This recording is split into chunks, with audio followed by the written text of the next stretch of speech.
Yes, good evening, everybody. Welcome back to the channel.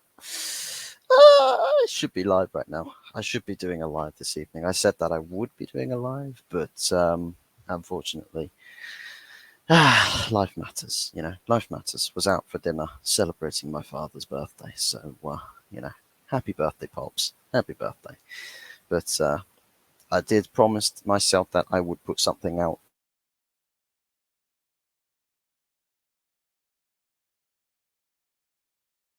today, so that's what I'm doing. Late. Ooh, I don't know if this is going on with the camera right now. It's decided to try and switch itself off. I think even this has decided that it's too late for you. There's no hope for me. Who knows? It's all going to pop. But this is the Arsenal versus Manchester United preview for tomorrow at 4:30 kickoff. Now I'm going to try my absolute bestest to get a watch along stream for that. Um, but yeah, I'm gonna try. I'm gonna try. I'm gonna push myself to get it, and I'll try and convince everybody that I've got important matters to tend to. So we will do just that. But I'm gonna do a little preview, just a little preview. I'm gonna give this a bit of airtime. But some interesting details that have come out. Some interesting details. Um, and the most interesting detail that I've clocked onto, which caught my attention. I don't know if this is true, right? But apparently, Thomas Partey has got a groin injury that could rule him out for up to 4 months. I don't know how true this is. I literally saw it on a title of one of Lee Gunner's videos on the front page. I was just like, I was looking to see if anybody else had uploaded something, and there it was, just plastered on my front page. Thomas Partey potentially out for up to 4 months. I'm like, bruh, that's crazy. That's absolutely crazy. Um, make sure, guys, that you are smashing a like on the videos and subscribing. Uh, on the road to 100 subs, we are getting closer. Um, I say we're getting closer. I don't know how much closer we are. Um, but it's interesting. We are still 92 subs. We're still only 8 subs away. Only 8 subs. 8 subs, people. Come on, let's push ourselves. Let's push ourselves. Let's get ourselves up to that 100 subscribers. Big ups to everybody that has been liking, who has been supporting the channel and subscribing. Big ups to all of you. Real MVPs. Love every single one of you.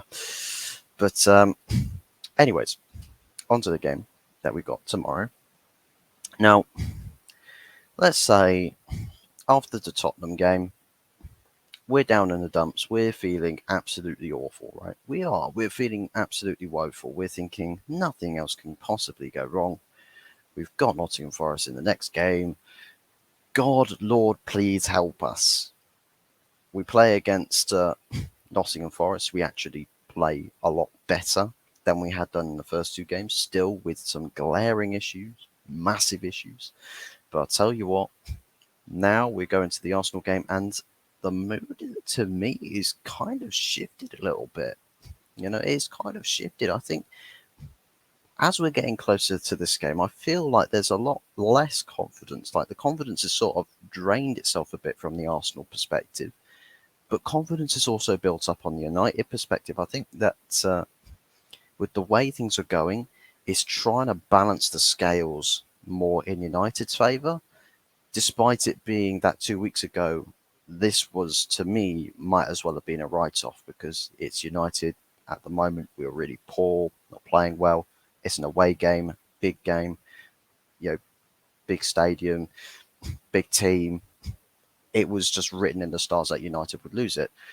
But to be honest with you, I'm not really too sure. I mean, I'm staying with the prediction that we'll get beaten 2-1 by Arsenal. But I'm telling you now, there's a lot that's not. There's no good the feel good factor at Arsenal right now. There is none. Like I think there's a lot of jangly nerves right now, a lot of jangly nerves, and to be honest, Am I nervous for this game? Somewhat, somewhat nervous. Just this it's like the anticipation nerves that I've got going on right now. But I think that this result is almost begging right now. It's begging to be taken by United. It's begging to be converted into a win. It's begging to be 3 key points on the road for United. Um, because it's just looking at the way that the situations are changing, just the outlooks, the feel good factors. Like usually, both teams, you're sort of bigging yourselves up. You're raring to go. You're getting into the groove, into the mood, and usually you can sort of feed off of that and go into the game thinking, yeah, we're going to win. And sometimes you get both teams feeling the same thing. But this time, I just don't really feel like there is that sort of yeah, we're absolutely going to win, and it's not going to be close. Or we're like solid result, 2-0, 3-0, 4-0, whatever you want to call it. Definitely going to be just that, and no one can tell me otherwise. Everyone from the Arsenal perspective, or most people from the Arsenal perspective, will have predicted that Arsenal would win, right? Now, recency bias would tell you that United will go to the Emirates and we'll lose. That's where my prediction has come from.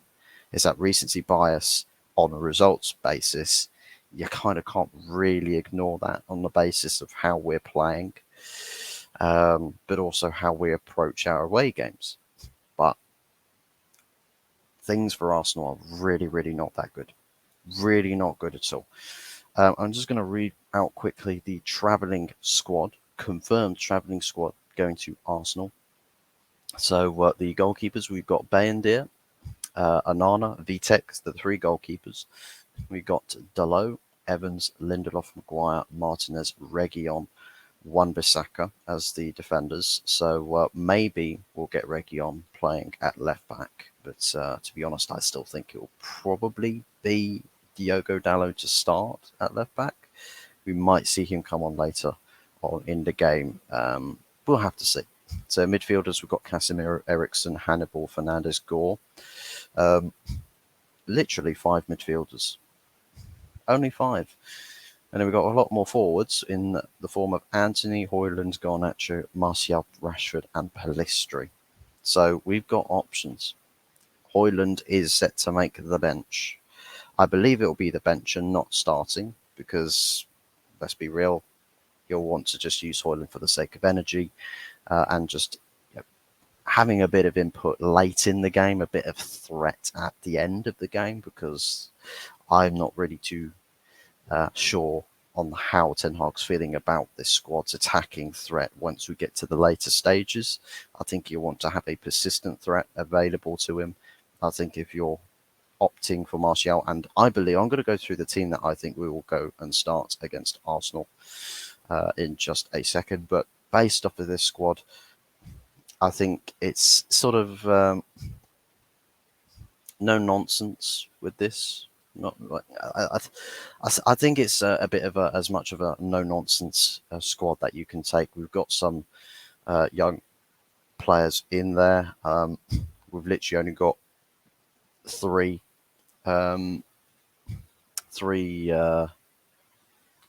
senior midfielders, which tells you everything that you need to know. Basically, tells you everything that you need to know. I suppose Amrabat would be there as well if it was not us deciding to mess around with that transfer for the longest time. But I think it sort of highlights exactly what the midfield three is going to be, and I think you can guess that my choice of midfield to start this game are also included in that list. So I'm just going to go through what my team choice is probably going to be.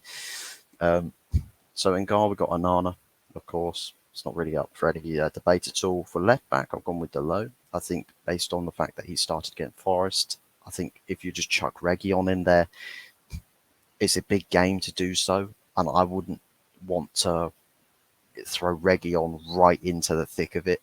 I think that there's other games that you can utilise Reguilon in. We've got Martinez and Lindelof, the centre-back partnerships. I don't think Evans or Maguire will even come close to this team. Um, and Wan-Bissaka playing at right back, just the obvious choice to go with. Our DM position, Casemiro, Eriksen in the box to box, and Fernandez in the creative utility room. So it's as the squad, the travelling squad suggests, it's exactly the midfield three that I believe is going to be starting the game. So the interesting thing that I will be looking forward to seeing what the choices will be, um, the front three. Now I believe it's going to be again Forest lineup, Rashford left wing, Antony right wing, and then Martial starting the game. I believe it will be Martial starting the game, and just because Højlund's come back from injury, usually a player that's just come back from injury, you don't just start him straight away. You ease him in with a substitute appearance. So I believe that it is a guarantee that Højlund's going to play tomorrow. It's going to be a guarantee that he's going to see minutes against Arsenal. Irrespective, I think, of the result, it's guaranteed that he's going to get minutes because we want to try and ease him into this team to really test the fitness, because it's not great that we've even signed an injured player. It really, really, really, really, really isn't great that we've signed an injured player. But I think the way that Ten Hag will want to manage things is because he's very, very wary about fitness of the squad and the players. So I think his man management and the way that he's going to rotate, I'm hoping that we don't see Højlund get a sort of case of recurring injuries, but that the minutes will get managed so he sort of plays into full fitness. And I think he could do that. I believe he can definitely do that. So it's going to be interesting, to say the least, to see what sort of a lineup that we're going to opt to go with. As for the Arsenal lineup, that's going to be a big question mark, because a lot of people probably would have said, well, look, go with the back four, go with the back four, go with the back four. Partey was playing at a right back as part of a, on paper, back four layout, but we were playing, they were playing sort of as a back three, and Partey gets pushed into midfield. But Partey, if this injury news has any legitimacy to it, won't be there. He won't be in defence. He won't be in midfield. So I think there's a lot of predicted 11s that are going to have to change, that will change. That's if Partey news is true, if there is any truth to it. And it's going to be very interesting from a United perspective to see how it is we're going to approach into this game. But yeah, basic takeaways is the mood seems to have changed a bit between the two camps, that they've sort of gone from opposites to opposites. And I think with the way that things are going with the Arsenal team at the moment, that this should be a game that is there to be won. I think it's there to be won. It's just up to us to actually make sure that we go and we do that job, that we go and actually get the result across the line, because it's easier said than done. It's easier said than done. And it's easier to say that United should be doing something than it is United actually doing something. So, listen, I'm saying that we probably might actually kick off feeling like we're actually the favourites in this game. I still believe the ball's in Arsenal's court because just, again, recency bias. But I think there is definitely something to be had in this game for Manchester United, and I think it is a very, very glaring, big target for us to go and attack. So let's go and make it count. Let's go and make it count. But anyways, let me know your guys' thoughts and feelings about this game below. From a United perspective, are you feeling a bit more confident going into this game now than you were last week, the week before? And for Arsenal fans, are you feeling a bit more, this could be a long afternoon?